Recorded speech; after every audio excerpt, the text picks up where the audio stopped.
Merci pour ce foisonnement, cette pluie, ce camailleux, peut-être ce dégradé plus exactement, ce dégradé de 49.3.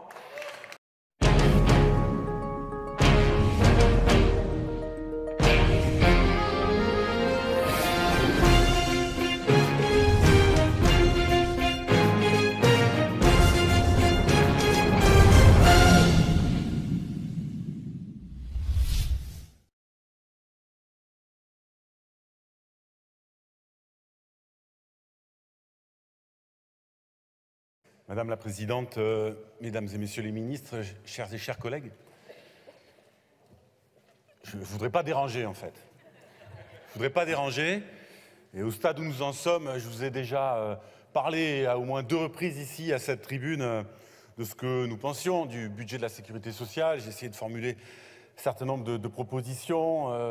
Et j'ai senti qu'il y avait une sorte d'embarras et voilà, je ne veux pas gêner en montant ici à cette tribune aujourd'hui, vraiment.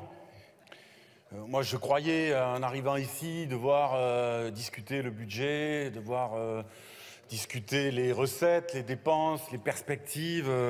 Et j'ai compris, en fait, que c'était pas tout à fait le cas et que je suis ici pour dire, oui, monsieur le ministre, vous avez raison, madame la ministre, bravo, monsieur le ministre, pardon, madame la ministre, ou merci, monsieur le ministre.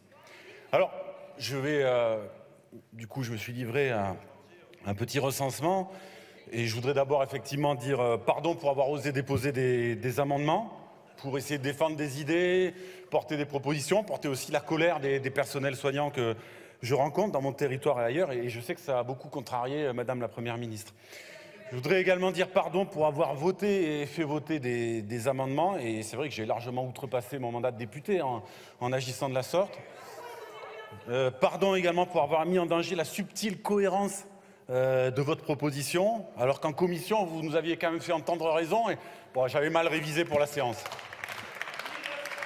Pardon pour avoir voulu peut-être vous voler un temps précieux à vous parler d'hôpital, de pédiatrie, de psychiatrie, de maladies professionnelles, que sais-je encore, alors que derrière, ça nous a été dit par la Première ministre, il y avait l'examen du budget de l'État qui, lui, quand même, devait prendre du temps. Alors quand même. Voilà, alors je voudrais également, parce que Madame la Première ministre a dit « Je crois au débat quand il est mené de bonne foi ».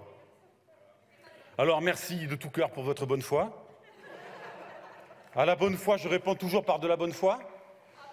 À la désinvolture, pas toujours par de la désinvolture, en l'occurrence plutôt par un peu d'ironie amère et féroce. Mais là, ça n'est pas le cas, je vous rassure, tout de suite. Merci pour la qualité de votre écoute et la qualité de nos échanges. Et au moment où s'achève cette discussion, on a le sentiment en effet qu'elle n'a jamais véritablement commencé, ou alors que c'était hier. C'est dire l'intensité de nos discussions. C'est fou comme le temps passe vite.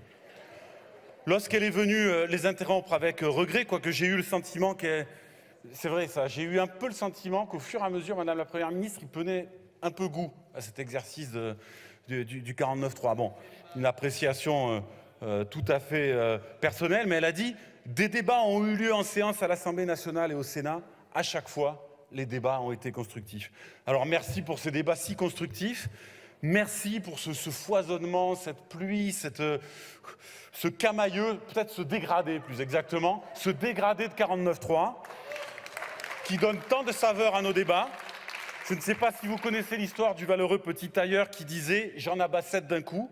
Vous en avez abattu pour votre part 5 d'un coup. C'est déjà une belle performance que je voudrais évidemment saluer ici devant vous. Et je crois qu'on aura finalement rarement aussi peu débattu de santé, de protection sociale depuis l'existence des lois de financement de la sécurité sociale. Donc merci pour cette performance également. Merci pour ce moment rare, ce moment de magie, ce moment de grâce, au moment où, juste après l'examen de la motion de censure, vous vous rappelez, Madame la Première ministre est arrivée direct, clac, un deuxième 49.3 derrière. C'était vraiment aussi un grand moment. Merci enfin pour ce budget dont la beauté, la pertinence réside sans doute dans l'indigence, les manques, les défauts, les insuffisances, les fausses bonnes idées. C'est vrai qu'il est inférieur en valeur absolue au budget de l'année dernière. Et je n'avais pas su apprécier tout ça à sa juste valeur. Alors, je voudrais faire peut-être une petite citation pour agrémenter ce propos d'une chanson que vous connaissez sans doute. « Voilà, c'est fini », chante Jean-Louis Aubert. On a tant ressassé les mêmes théories, on a tellement tiré chacun de notre côté que voilà, c'est fini. Nous arrivons effectivement au bout de cette belle discussion. C'est quand même beau, une démocratie dans laquelle le Parlement joue son rôle, dans laquelle il est vraiment respecté. Voilà, bon, je voudrais encore une fois vraiment pas trop abuser. Alors, je vous ai préparé là ici un petit dossier. Je me suis permis, comme on a dit que vous prévoyez des modifications dans le mois de janvier, j'ai apporté quelques suggestions de modifications que vous n'avez sans doute pas eu le temps d'examiner vraiment. Alors moi, je le tiens à votre disposition ici. Si vous avez eu le temps, vous le compulsez un peu, vous regardez vaguement comme ça. Vous n'êtes pas obligé d'en tenir compte. De toute façon, s'il y a un problème, vous sortez un 49.3. Pas de chichi entre nous, comme ça sera réglé. Voilà, je vous laisse, je ne veux pas déranger. Merci, Monsieur Dharréville.